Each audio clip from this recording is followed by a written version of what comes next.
nation capitals are all aligned to the star Sirius. The Egyptian hieroglyph for Sirius is an obelisk, a dome, and a pentagram, which of course is exactly what I see here in downtown Austin, with the goddess in between, standing there in between the obelisk, dome, and pentagram, and also one holding the pentagram on top of the Capitol. She too is a symbol of Sirius, Sothis, she was known as in Egypt. So we have these constant references to extraterrestrial sources. And when you start to study an exopolitical agenda of Freemasonry, okay, now when I went to the Philadelphia Lodge, Benjamin Franklin's lodge in Philadelphia, and in the Egyptian room, directly over the worshipful master's chair, just above it, is the Dogon symbol for Sirius. And in each of the corners is the blazing star, which is the Freemasonic symbol of Sirius. In another room, they house the Ark of the Covenant. And of course, Freemasonry is all about the building of Solomon's temple. As you go through the ritual, you become Hiram Abiff, or the first master mason. Now, who is this man, and where does he come from? Now, let me just throw this out real fast, because this is the extraterrestrial connection. One little simple sentence that people miss in Zecharia Sitchin's work is that another one of the people that were removed from the planet, like Enoch, was King Hiram of Tyre. Now, King Hiram of Tyre then returned with this mysterious builder, Hiram Abiff, and he was the one who designed the temple to house the Ark of the Covenant, which basically is the first weapon of mass destruction given to mankind. So those are the extraterrestrial roots of Freemasonry, and when you start to realize that these secret societies are actually an extraterrestrial cult, keeping the mining and resources going on planet Earth until the return of the gods. For those of you just tuning in, we have on our Newsmaker line tonight, Freeman Fly, and we're talking about a variety of topics, but of course all sort of ties in. And Freeman, I want to ask this just a basic rudimentary question about secret societies, the Illuminati, Skull and Bones. Are they just really people running around with funny hats, or do they really access dark powers, and do those powers work on their behalf to control the masses? I mean, or are they just making this stuff up? And I have a question that can kind of go with that.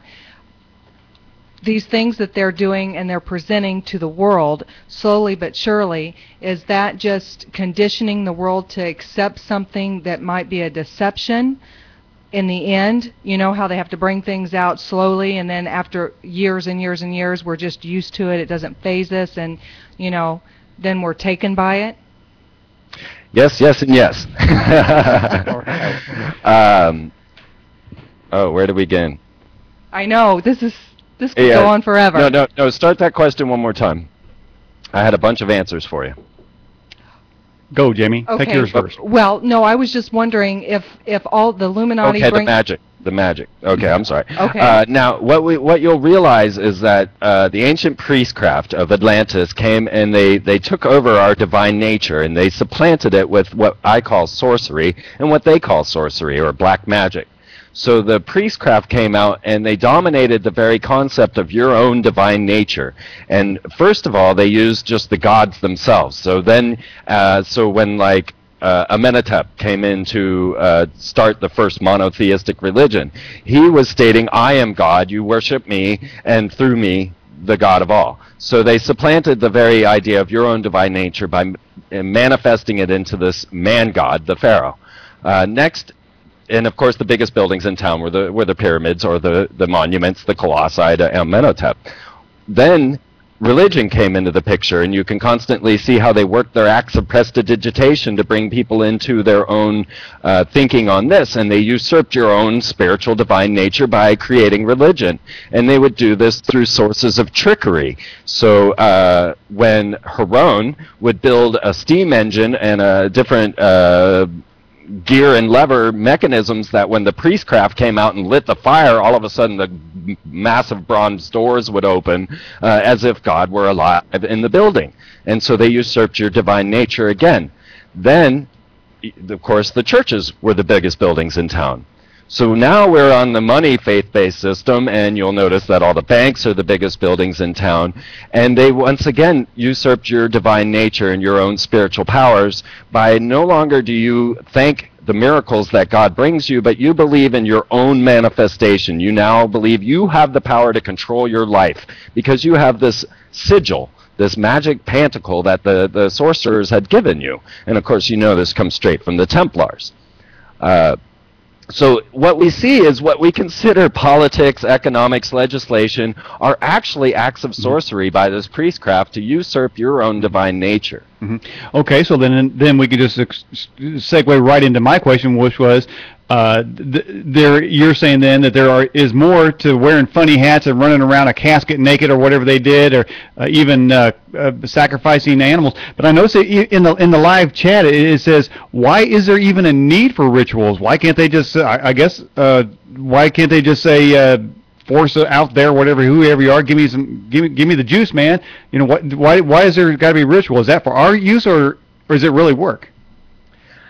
They have been doing it for thousands of years. It is a curious thing, but when you start to find out that people like Pythagoras or even Hitler or Carl Jung, you can make the list very long, we're all connecting with extraterrestrial beings or extra-dimensional beings, angels, demons, whatever you want to call them. So you will find that they absolutely were making contact and connection with these beings, and often with Sirius.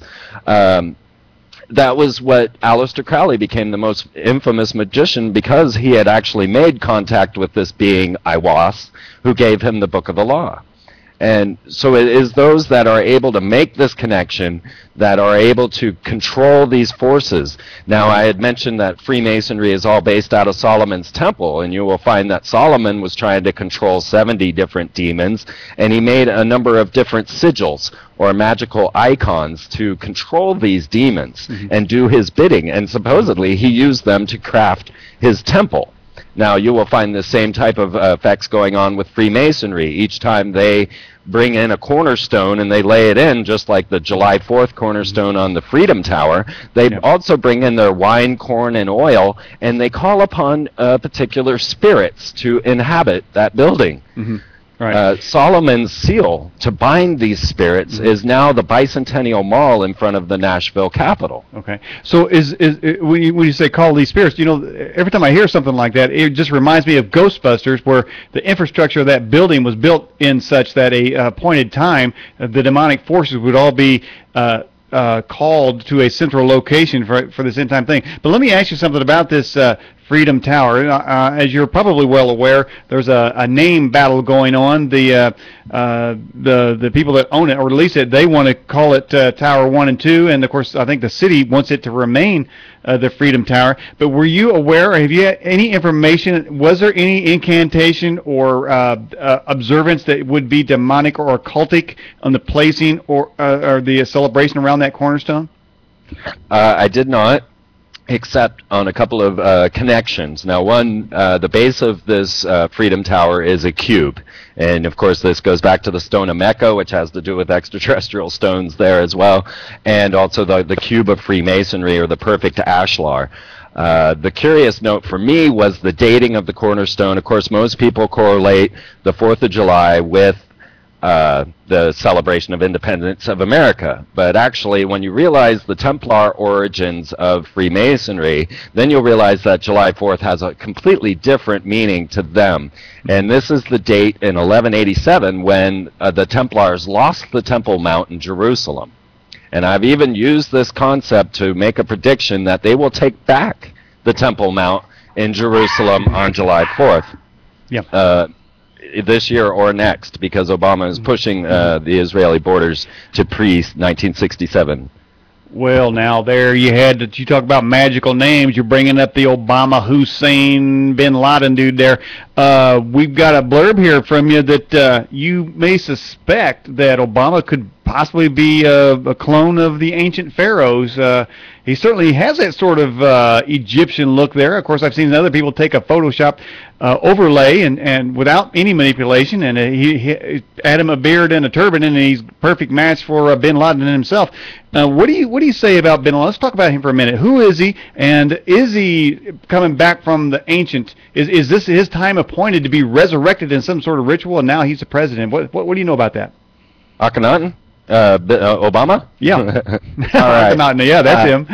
Barakanutin? Yeah, actually, you'll find that my artwork, I think, definitely shows the validity to this, because I have split their faces in half and put them on to the busts.